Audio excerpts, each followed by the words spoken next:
हिंदू धर्म में शनिदेव को न्याय और कर्मों के फल देने वाला ग्रह देवता माना जाता है।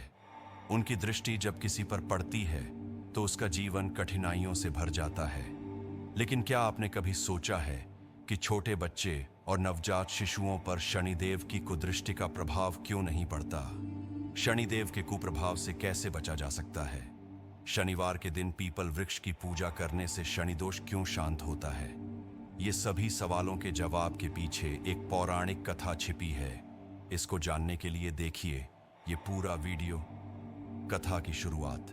प्राचीन काल में शनिदेव का प्रभाव इतना प्रबल हो गया था कि देवता, ऋषि मुनि और मनुष्य सभी उनके कोप से भयभीत हो गए थे।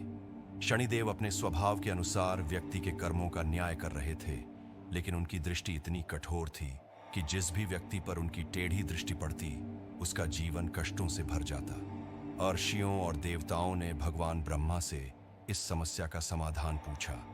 भगवान ब्रह्मा ने कहा कि शनिदेव का प्रभाव संतुलित करने के लिए एक महान तपस्वी का जन्म होगा जो उनके प्रभाव को सीमित करेगा। पीपलाद मुनि का जन्म और नामकरण। महर्षि दधीचि की पत्नी सुवर्चला गर्भवती थी। ग्रहों की स्थिति ऐसी थी कि शनिदेव की दृष्टि उनके गर्भ में पल रहे बालक पर पड़ गई। शनिदेव की क्रूर दृष्टि के कारण जैसे ही बालक का जन्म हुआ, उसके माता पिता महर्षि दधीचि और सुवर्चला को बालक का त्याग करना पड़ा। कुछ ऋषि ने इस बालक को जंगल में पीपल के वृक्ष के नीचे पाया और उसे अपने आश्रम में ले गए। इस बालक ने अपने जीवन का अधिकांश समय पीपल के वृक्ष के नीचे व्यतीत किया और पीपल के वृक्ष के नीचे ही कठोर तपस्या की। इसलिए ऋषियों ने उसे पीपलाद नाम दिया। पीपलाद मुनि बड़े होकर एक परम तपस्वी और ब्रह्मज्ञानी ऋषि बने। जब उन्हें यह ज्ञात हुआ कि उनके जीवन में दुखों का कारण शनिदेव की कुदृष्टि थी, तो उन्होंने इसका समाधान खोजने के लिए शनिदेव की कठोर तपस्या आरंभ की।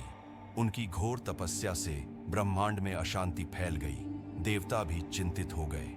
शनिदेव स्वयं भी भयभीत हो गए, क्योंकि उन्हें ज्ञात था कि पीपलाद मुनि की तपस्या का प्रभाव उनके ऊपर अवश्य पड़ेगा। शनिदेव को स्वयं पीपलाद मुनि के सामने प्रकट होना पड़ा।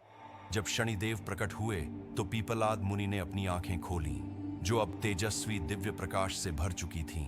पीपलाद मुनि ने शनिदेव से कहा, हे शनिदेव, तुम्हारी क्रूर दृष्टि के कारण मेरे माता पिता और मैं अत्यंत कष्टों से गुजरे हैं। इसलिए मैं तुम्हें श्राप देता हूं कि 8 वर्ष से कम उम्र के बालकों पर तुम्हारा प्रभाव नहीं पड़ेगा। यह सुनकर शनिदेव स्तब्ध रह गए। शनिदेव ने पीपलाद मुनि के सामने सिर झुका लिया और कहा, हे मुनिवर, मैं आपके श्राप को स्वीकार करता हूं। आज से मेरी दृष्टि 8 वर्ष से कम आयु के बालकों पर नहीं पड़ेगी। इसलिए 8 वर्ष तक नवजात शिशु की कुंडली में शनिदेव का कोई स्थान नहीं होता है।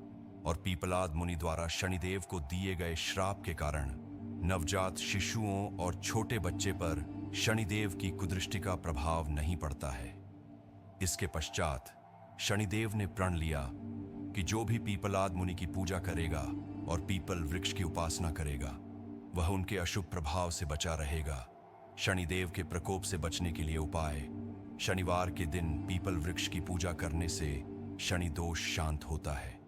पीपल वृक्ष की परिक्रमा करने से शनि के बुरे प्रभाव कम होते हैं। पीपल वृक्ष के नीचे दीपक जलाने, कच्चा दूध अर्पित करने से व्यक्ति को शनि की पीड़ा से मुक्ति मिलती है। शनिवार के दिन हनुमान चालीसा का पाठ करने से शनि दोष दूर होता है। हनुमान जी को तिल का तेल और गुड़ चढ़ाने से शनि ग्रह की दशा शांत होती है। पीपलाद मुनि की आराधना करने से शनि ग्रह की दशा संतुलित होती है।